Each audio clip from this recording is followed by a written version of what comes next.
لیکن یہاں پہ پاکستان میں اس وقت یہ ہے کہ ایک خاندان جب سے آیا ہے سیاستدار بن کے، حکمران بن کے، اور وہ بھی بڑے صوبے سے، جس صوبے کو بہت زیادہ خواہ مخواہ ڈیم کیا جاتا ہے، انہی سیاستدانوں کی وجہ سے میں نے کہا تھا میاں صاحب سے کہ جناب آپ کی تیسری باری 18 مئی 2013 میں، تو تیسری بار آپ ملک کو بنانے کی سوچے، ہم آپ کے مرید بن جائیں گے۔ ان کو یہ سمجھ میں نہیں آئی۔ یا آپ دیکھ لیجیے کہ ترمیم آئین میں کیا کرتے ہیں، جتنا آئین ہے بغیر ترمیم کے اس کے اوپر تو پورا مانوان اس پہ تو عمل تو کرے۔ اب یہ ہے کہ ایک آدمی کو رکھنے کے لیے سپیریئر اوپر، سپریم کورٹ کے اوپر ایک اور سپیریئر جو نا وہ بنانی ہے کانسٹیٹیوشنل کورٹ، اور اس کے بعد نہیں یہ سارے لوگ نواب صاحب ریاست سے اوپر چلے گئے ہیں، ریاست سے بھی اوپر چلے گئے۔ آج یہ ریاست سے اوپر چلے گئے جو خاندان آیا۔ مجھے اپنے والد مرحوم کی بات یاد آتی ہے، 77 کے بعد جب مارشل لا لگا تو ہم کراچی میں بیٹھے ہوئے تھے، اور یہ 78 میں میاں صاحب کو وزیر خزانہ بنایا گیا تھا، اور اس کے بعد ان کی حرکتیں سن کے بابا نے کہا تھا کہ یہ شخص پاکستان کو پتہ نہیں کہاں پہنچائے گا۔ آج یہ بات حقیقت ہے کہ انہوں نے جو کہا تھا آج ثابت ہو گئی کہ ہم کہاں پہنچے ہیں۔ ہم آگے جاتے ہیں 2 قدم اور 50 قدم پیچھے چلے جاتے ہیں۔ ان کو اتنی انسائٹ ہونی چاہیے تھی کہ ہر چیز کو ٹھیک طریقے سے وہ کرے، کیا کہتے ہیں، اپنا خود ہی اپنی پولیٹیکل ول کے ساتھ، ویژن کے ساتھ۔ ویژن ان میں نہیں ہے، جس چیز کا ویژن ہے ماشاءاللہ اس میں ایکسلنس پار ہے جی۔ نہیں آپ کو نواب صاحب وہ تو صحیح ہے، لیکن میں کہتا ہوں سینٹ اس وقت مکمل نہیں ہے، یعنی اس وقت کے پی کے کی وہاں نمائندگی نہیں ہے، الیکشن نہیں ہوئے۔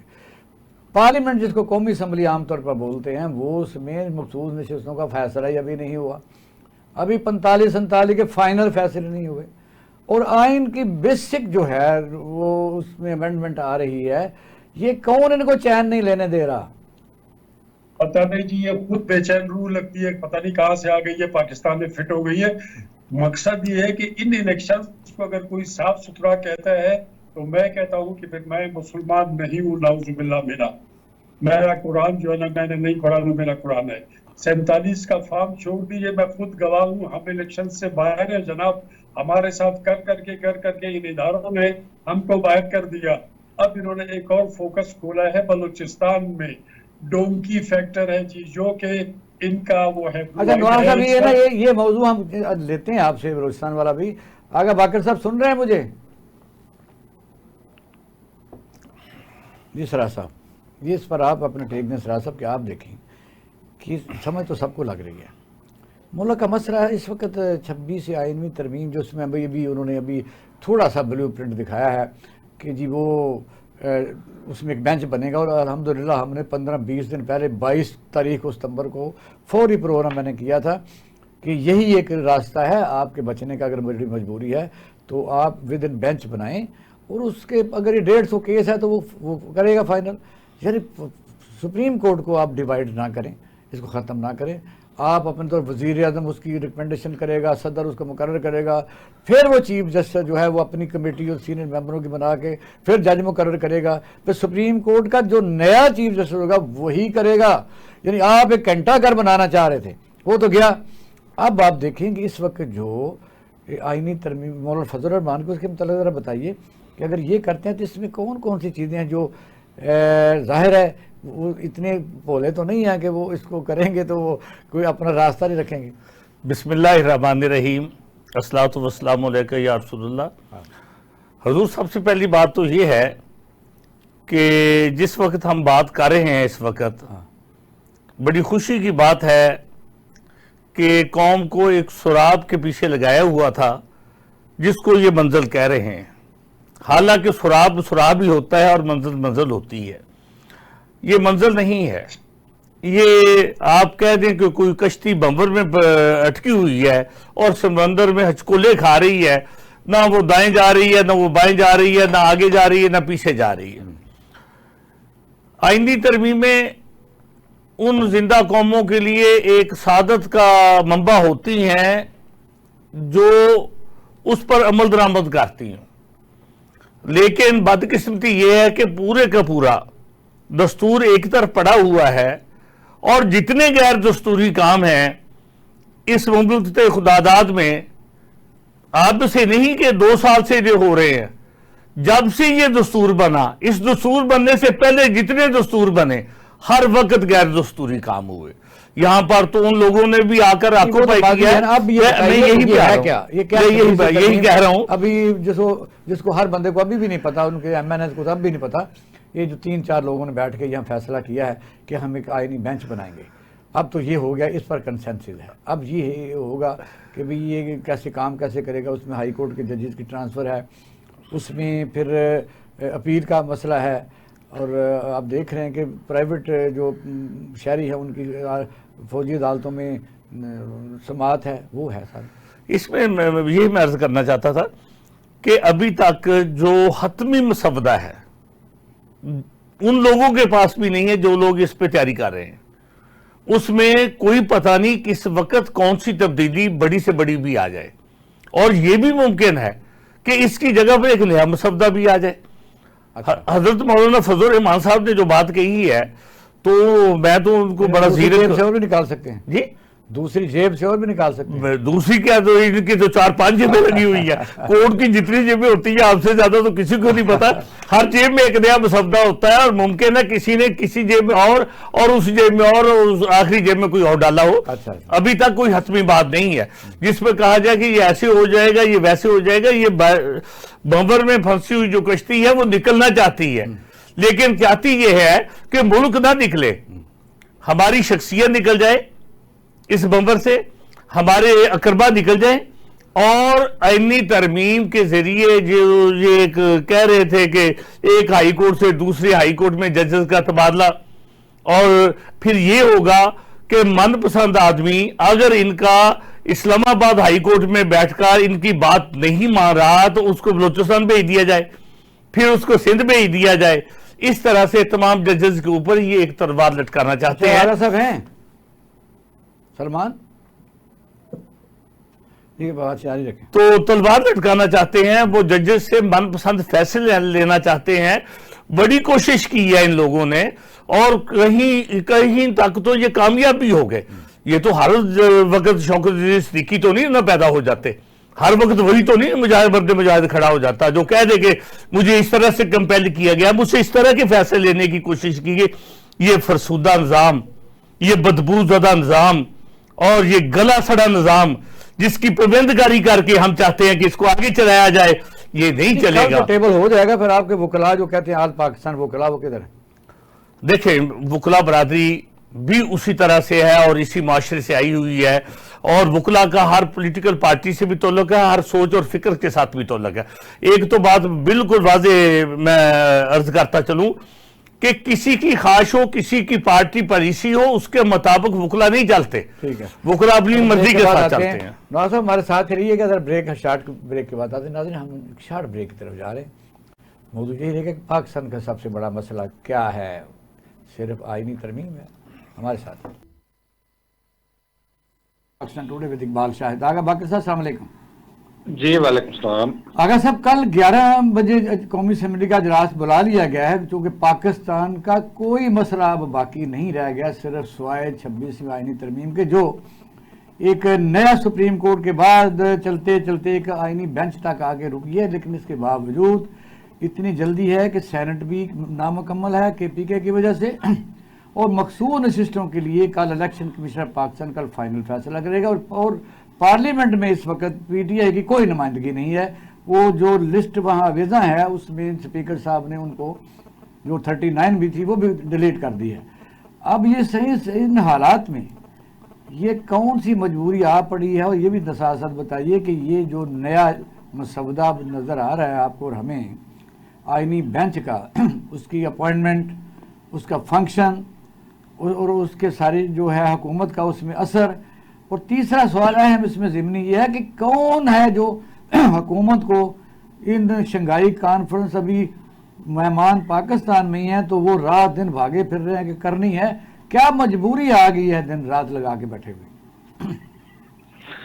دیکھیں، سب سے بڑی بات یہ ہے کہ پاکستان جو ہے وہ غالباً ایک ایسا ملک ہے جس میں معجزات جو ہیں وہ بہت ہوتے ہیں، اور جو سب سے بڑا معجزہ ہوتا ہے وہ قانون، آئین اور قانون کی تبدیلی کا ہوتا ہے. اور یہ آئین اور قانون میں جو تبدیلی یا امینڈمنٹ ہوتی ہے وہ عوام کی خواہشات اس میں کم ہوتی ہیں، کسی ایک خاص طبقے کی ضروریات اس میں زیادہ ہوتی ہیں۔ یہ بہت واضح ایک بات ہے کہ جو ایسینشلز اس وقت موجود ہیں، جو اس نظام کو کہتے ہیں کہ اس نظام کو خطرہ ہے، ظاہر ہے اس سے پہلے اس نظام جو ابھی ہم کرنٹ نظام کی بات کرتے ہیں، اس سے پہلے کچھ الیکشنز ہوئے تھے، اور جب الیکشنز ہوئے تھے تو اس کے تحت ایک گورنمنٹ جو ہے وہ تخلیق ہوئی تھی۔ اس کا مطلب یہ ہے کہ اس گورنمنٹ کو ڈائریکٹلی اور انڈائریکٹلی اگر کچھ چیزیں نہ کی گئیں تو یہ ڈھانچہ جو ہے، اس گورنمنٹ کا ڈھانچہ جو ہے وہ کسی کولیپس کی طرف جا سکتا ہے۔ یعنی گورنمنٹ کو تھریٹ دیا گیا ہے کہ آپ اس کو نہیں کریں گے تو پھر ورنہ پھر آپ نہیں کریں گے تو کوئی اور بھی سوچیں گے ہم۔ نہیں، دیکھیں بات ہے یہاں پہ ایسینشلز کی۔ ایسینشلز یہ ہیں کہ آپ نے وہ ایک ایسا سسٹم پلیس کریں گے جو اس وقت ابھی ڈھانچہ کرنٹ ڈھانچہ چل رہا ہے، جو اس کو ڈائریکٹلی اور انڈائریکٹلی پروٹیکٹ کر سکے۔ اگر وہ ڈائریکٹلی اور ڈائریکٹلی ایسے ایلیمنٹس، ایسی شخصیات جو ہے وہ اگر موجود نہ ہوں تو الٹیمیٹلی وہ ڈھانچہ گر جائے گا، اور اگر وہ ڈھانچہ یہ گر بات جائے ٹھیک گا ہے، لیکن تو یہ بتائیے نا اس وقت جو نیا مسودہ آیا اس میں آپ نے دیکھا کہ 3 ججز کا نام دیا جائے گا سپریم کورٹ کے چیف جسٹس کے لیے۔ 26 تاریخ کو غالباً وائی نام کے کچھ چیف جسٹس صاحب نئے آنے جا رہے ہیں، جو میں پریڈکٹ کرتا ہوں، اور کیونکہ اس میں نمبر 1 اور 2 کا بھی خدشہ ظاہر کیا جا رہا ہے۔ پھر اس میں جو ان کی اپوائنٹمنٹ ہے وہ کس طرح ہوں گی، اور پھر سولین کے جو ٹرائل کا کیس ہے یا ہائی کورٹ کے ججز کی ٹرانسفر ہے، اس میں ذرا آپ نے پڑھا تو بتائیے۔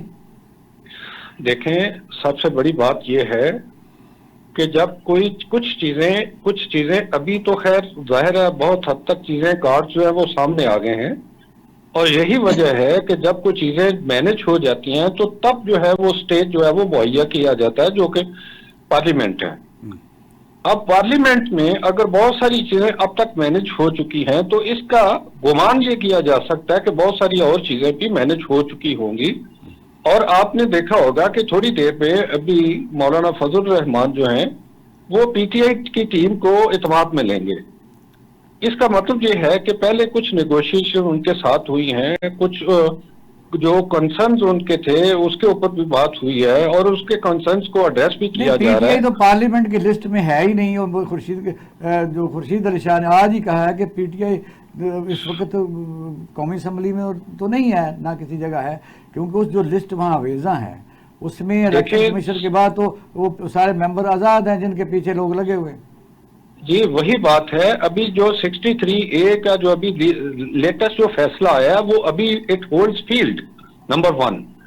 نمبر 2 یہ کہ آپ نے چند دن پہلے تک جو ہے، جو آپ نے ابھی جو ہے ایس سی او کی بھی بات کی ہے، تو اس کا مطلب یہ ہے کہ جو کولیٹرل ڈیمیج جو ہے وہ اس وقت جو سب سے زیادہ ڈیمیج ہے وہ پی ٹی آئی کا ہے، اور اس کا مطلب یہ ہے کہ پی ٹی آئی اس وقت بہت ان کی لیڈرشپ اور ان کی جو سیکنڈ لائن لیڈرشپ ہے جس میں بہت سارے ڈسپیوٹس بھی دیکھے جا رہے ہیں، تو اس کا مطلب وہ والنریبل ہے، اور وہ اس سے کوئی ایکسپیکٹ کیا جا سکتا ہے کہ وہ اپنی کسی نہ کسی طرح فیس سیونگ جو ہے اس کو کرنے کے لیے، اپنی اینٹیٹی کو بچانے کے لیے کسی بھی نیگوشیشن پوزیشن میں آ سکتے ہیں۔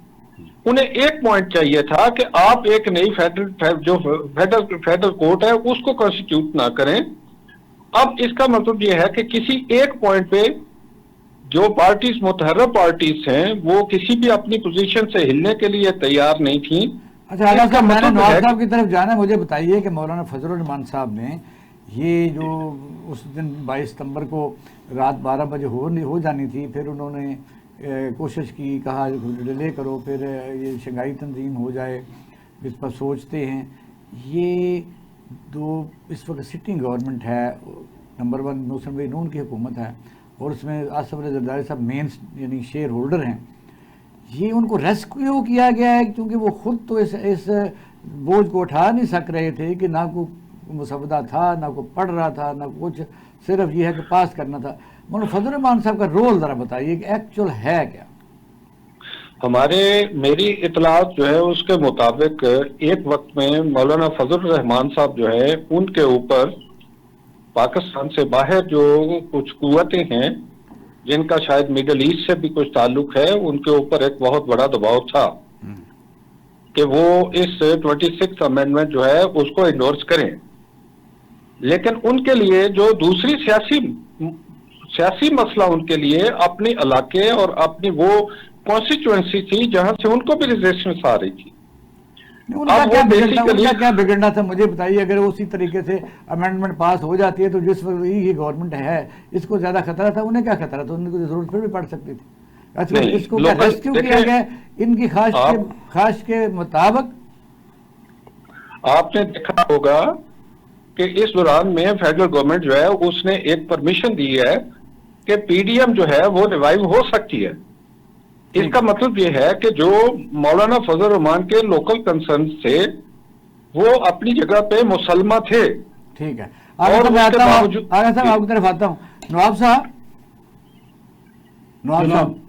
صاحب میں نے آگا باقر صاحب سے بات کیا، لیکن پھر ان سے پوچھ لیں گے. میرا جو سوال تھا وہ میرا جواب ادھورا رہ گیا. میرے کہنے کا مقصد یہ ہے کہ کے پی کے میں تو پی ٹی آئی ظاہر ہے وہ بڑی میجارٹی میں ہے، مولانا فضل الرحمان صاحب کو وہاں انہوں نے کیا دینا ہے، اور پھر اس حکومت نے بھی جو ان کے ساتھ رویہ رکھا ان کا اعتراض یہ ہے کہ اگر آپ جیت سکتے تھے مجھے بھی جتا دیتے تو کیا رہی تھا. مولانا فضل الرحمان صاحب نے اس حکومت کو ریسکیو کیا ان کے کہنے پر یا انہوں نے واقعی سٹینڈ لیا ہے؟ دیکھیے ایک بات جیسا کی بات ہے، الیکشن جیسے ہوئے ہیں 45 کے بغیر 47 آ گیا. ٹھیک ہے جی، پریمیچور مینڈیٹ ہے سب کے پاس، صرف کے پی کے نہیں پنجاب میں بھی اور علاقوں میں بھی جو ہے کہ پی ٹی آئی کو مینڈیٹ ملا ہے. یہ اس میں کوئی دوسری رائے نہیں ہے جی. ایمان کی حد تک میں جانتا ہوں کہ غلط ہوا ہے. اس کا سارا جو نا جو بھی ملک میں جو یہ اضطراب پھیلا ہوا ہے یہ جائے گا الیکشن کمشنر کے اوپر کہ اس نے اپنا کام صحیح کیوں نہیں کیا، اور یہ خود جانتے ہیں. اب جب سب ہیل باؤنڈ ہیں کہ جو کچھ کروں گا غلط کے علاوہ کچھ نہیں کروں گا، جگاڑ کے کام سے نہیں ملک چلتے. ملک جو ہے سیدھی اور آئینی طریقے سے چلتے ہیں. میں نے پہلے عرض کیا کہ آئین یا تو پھر یہ کہ اس سب کو ختم کر دیں اور اس کے بعد دوبارہ ایک آئین تو کوئی کہتا ہے یہ 18ویں ترمیم رہنے دیں، 19ویں ترمیم کو ختم کریں. یعنی کون سی چیز ختم کرنی ہے؟ ہر آدمی اپنی مرضی کے مطابق جب وہ آئے تو وہ اپنے مرضی کی امینڈمنٹ لے آئے، جب وہ جائے تو دوسرا لے آئے. یہ کیا بنایا ہوا ہے انہوں نے اس آئین کو؟ تو میں یہی تو عرض کر رہا ہوں آپ سے کہ یہی چاہ رہے والے الیکشن سے پہلے تو یہ کانسٹیٹیوشنل کورٹ کی تو بات ہی کسی نے نہیں کی، کسی کے اس پہ نہیں تھا، الیکشن مینڈیٹ پہ نہیں تھا کہ ہم نے یہ منشور پہ نہیں تھا. پھر لوگوں نے جو کیا ہے ایک شخص کو خوش کرنے کے لیے، اور باقی ادارے بھی اس کے ساتھ لگے ہوئے ہیں، وہ بلو آئڈ چائلڈ ہیں. اب اللہ خیر کرے اس ملک کی کہ ہم کہاں جائیں گے جن کی آنکھیں بالکل ہی جو ہے نا کیا کہتے ہیں کالی سیاہ. یعنی مولانا فضل الرحمان صاحب اپنے ویژن کے مطابق چل رہے ہیں، وہ کسی کے کہنے پر نہیں چل رہے. آپ اس سوال کا جواب آپ نے دیا. میری بات سنیں اقبال شاہد صاحب، میں بتاؤں وہ نیشنل سوچ کے مالک ہیں، وہ پاکستان کے بہت بڑے ہمدرد ہیں. باقی سیاسی پارٹیوں کو کوئی سمجھ نہیں لگی. وہ انہوں نے آخر میں ایک ایسا شاندار کارنامہ انجام دیا ہے. میں یہ پوچھ رہا تھا اگر وہ بالکل یہ سارے لوگ کا کوئی فائدہ نہیں ہو رہا تو پھر اکیلے ہمارے ہیرو ہیں، تاکہ ہم ہیرو کہیں تو صحیح. اچھا نہیں، میں اقبال شاہد صاحب میں آپ کو ایک بڑی واضح بات کروں کہ یہ کسی آپ نے ایک سٹیٹمنٹ تھی جو اس پہ کہا تھا کہ کسی ایک فرد واحد جو ہے اس کو فائدہ پہنچانے کے لیے نہیں ہے. میں بتاؤں جو فرد واحد کی بات کی ہے وہ اس وقت اسینشل ہیں، ان کی اس وقت اس پورے نظام کو ضرورت ہے. اس کا مطلب یہ ہے. اچھا آپ کے کنوینشن میں کیا چل رہا ہے کہ جو یہ اگر 3 لوگوں کے نام جائیں گے جو نیا امینڈمنٹ آ رہی ہیں کہ سپریم کورٹ آف پاکستان پہلے تو آٹومیٹکلی 26 تاریخ کو جو سینئر ترین جج ہیں وہ چیف تھے، کون آسپیکٹ کیا ہے کہ کس کو لایا جا رہا ہے؟ آپ نے ایک دن پہلے جو ہے وہ ایک سٹیٹمنٹ کسی صاحب جو ہیں کسی معزز شخصیت کی ایک سٹیٹمنٹ تھی کہ مجھے ان پولیٹکس میں اور اس میں کیوں انوالو کیا جا رہا ہے، حالانکہ میرے بہت ساری ایسی چیزیں ہیں اس کو شاید آؤٹ آف دا کنٹیکسٹ جو ہے وہ کیا جا رہا ہے. اب جب یہ بینچ ہوگا تو بینچ میں تو الٹیمیٹلی ایک انڈیپینڈنٹ بینچ ہوگا اور اس کا جو سربراہ ہوگا وہ انٹرپریٹیشن کرے گا کانسٹیٹیوشن کی. اس کا مطلب یہ ہے کہ یہ آپ کے پاس ایک منی فیڈرل کورٹ ہوگی اور اس کے ذریعے سے فیصلے ہوں گے. آپ کو تو فیصلہ چاہیے, آپ کو تو نظام چاہیے. اگر ایک وقت لمحے کے لیے آپ اگر سوچیں نہیں اس کی اپیل نہیں ہو سکی, الیکشن جو ہیں, اس کی سپریم اگر الیکشن اپیل تو بات کی بات ہے, شیخ کہتا رہا ہے حساب وہ تو بات کی بات ہے. اب میں بتاؤں, وہ آپ کے الیکشن جو ہیں, آپ کا خیال ہے کہ مولانا فضل الرحمان کے الیکشن جو وہ ری اوپن نہیں ہوں گے؟ آپ کا خیال ہے کہ کراچی کے الیکشن ری اوپن نہیں ہوں گے, سندھ کے الیکشن ری اوپن نہیں ہوں گے؟ And what to talk of Punjab, and what to talk of Lahore. اب اگر اس سارے الیکشنز کو اگر آپ نے بچانا ہے, جو جمہوریت کے لیے ہم کہتے ہیں کہ یہ جو نظام ہے یہ دڑم سے گر جائے گا, ٹھیک, اس میں کسی شخص کی کوئی ضرورت جی ہوگی. اپنا سراج صاحب میں تو ایڈ کیجیے. یہی بات کر رہا ہوں کہ باقر صاحب نے بھی کہا ہے کہ نظام دھڑم سے گر جائے گا. یہ گر کیوں نہیں جاتا؟ کیا فائدہ دے رہا ہے پاکستان کو, کیا عوام کو فائدہ دے رہا ہے؟ کون سا یہ نظام اس وقت ہے؟ کسی کو تو پتہ نہیں کہ نظام کیسا ہے. نظام جیسے میں نے پہلا جملہ کہا ہے, بدبودار, گھسا پٹا, سڑا ہوا, اور ایسا نظام جس سے فائدے کم اور نقصان ہی نقصان زیادہ ہو, وہ دھڑم سے گرتا ہے. جو باقر صاحب کل گرنا ہے وہ آج گر جائے. یہ ہمارے لیے جو شان روح بنا ہوا ہے نظام, اس نظام نے ہمیں دیا کیا ہے؟ میری گزارش یہ ہے کہ یہ جو میں نظام کہہ رہا ہوں گر جائے گا, آپ اسٹیٹس کو بھی بات کر رہے ہیں میں بھائی. تو چاہتا ہوں, میں تو کہتا ہوں یہ گر جائے. بھائی آپ اسٹیٹس کو کی بات کر رہے ہیں کہ یہ اسٹیٹس کو یوں کا تو جیسے بڑی بات ہوتی ہے باقر صاحب, جیسے بہت زیادہ ہم کرتے ہیں کہ پاکستان ڈیفالٹر ہو جائے گا. پاکستان آپ میری بات ہی نہیں سمجھ رہے. میں تنزیہ طور پہ بات کر رہا ہوں, آپ اس کو سمجھ نہیں رہے. نہیں وہ تنزیہ طور پر بات کر رہے ہیں. اچھا ہمیں نہیں پتا یہ نظام کی بات کر رہے ہیں, لوگ تنزیہ بھی کرتے ہیں. اس لفظ کا بہترین ترجمہ تھا, لیکن میں اسے ابھی ریزرو رکھتا ہوں. تو دوسرے سوال کی طرف آتے ہیں. نواب صاحب, جی نواب صاحب بتائیے کہ اس وقت آئینی ترمیم کے علاوہ بھی بلوچستان کا امن اور کے پی کے میں جرگے, یہ ضروری ہے ملک میں اس وقت.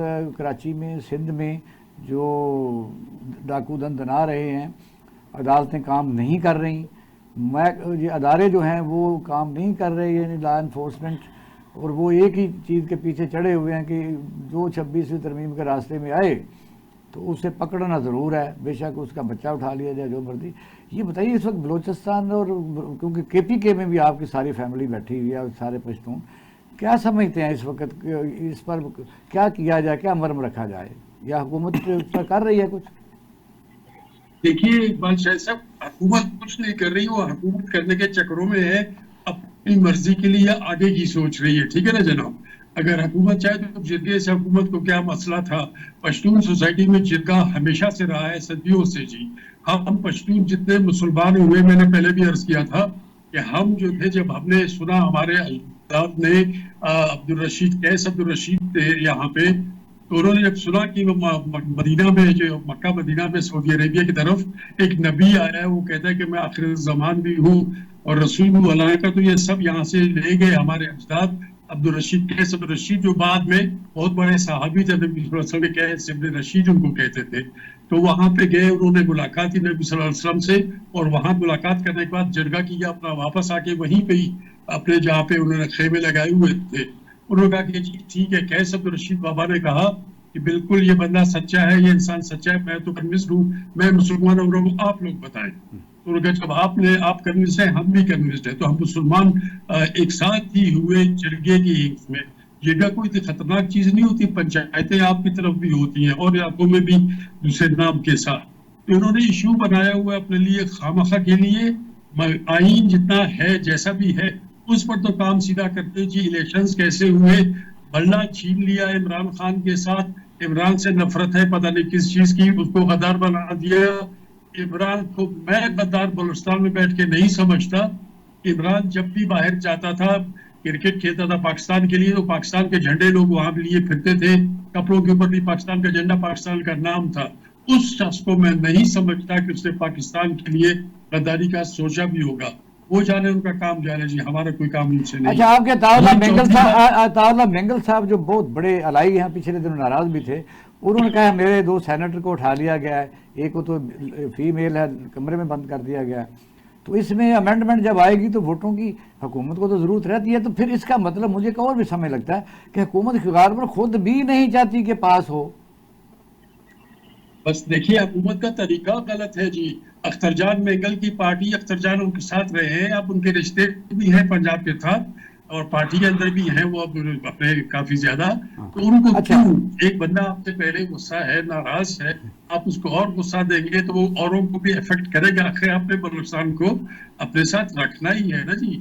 یہاں پہ ہوائیں کچھ اور ہیں تو ان کو سمجھ میں نہیں آتی.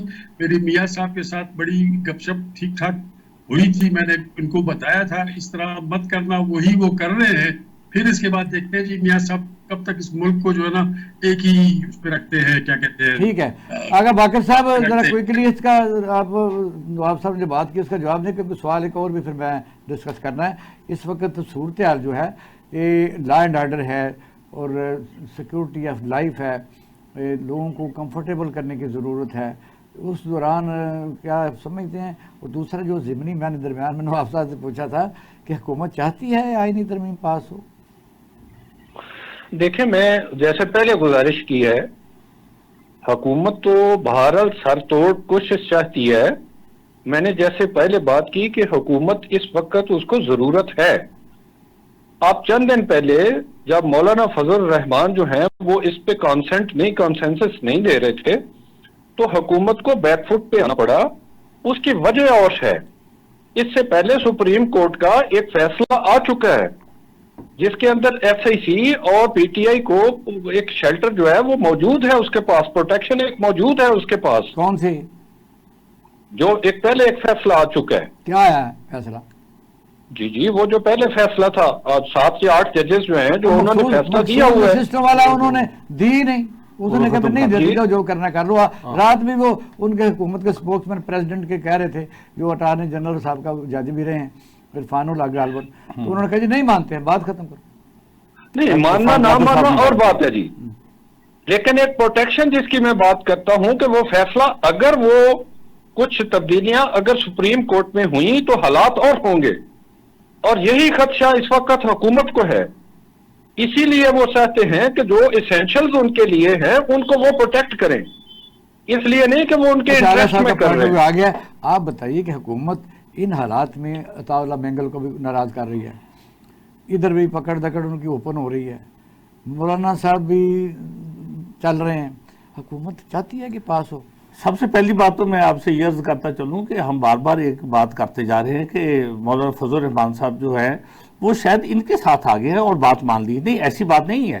مولانا فضل الرحمان صاحب اپنے مسودے کے اوپر سبھی کو لے آئے ہیں, اس بات کی طرف ہم کیوں نہیں سوچتے. اور مولانا فضل الرحمان صاحب نے جو کام کیا ہے اس وقت وہ نہ صرف نون لیگ کے لیے بہت تکلیف دہ تھا بلکہ پیپل پارٹی توہم کرن اس پہ ریسکیو کیا انہوں نے. ہاں جی, میں اس سے بھی ان کو ریسکیو کیا, اس سے بھی آگے چلے جاؤں. اور یہ جو ابھی امینڈمنٹ آ رہی ہے جس میں انہوں نے بینچز کی بات کی ہے, پی ٹی آئی کی خواہش کے ساتھ کی ہے.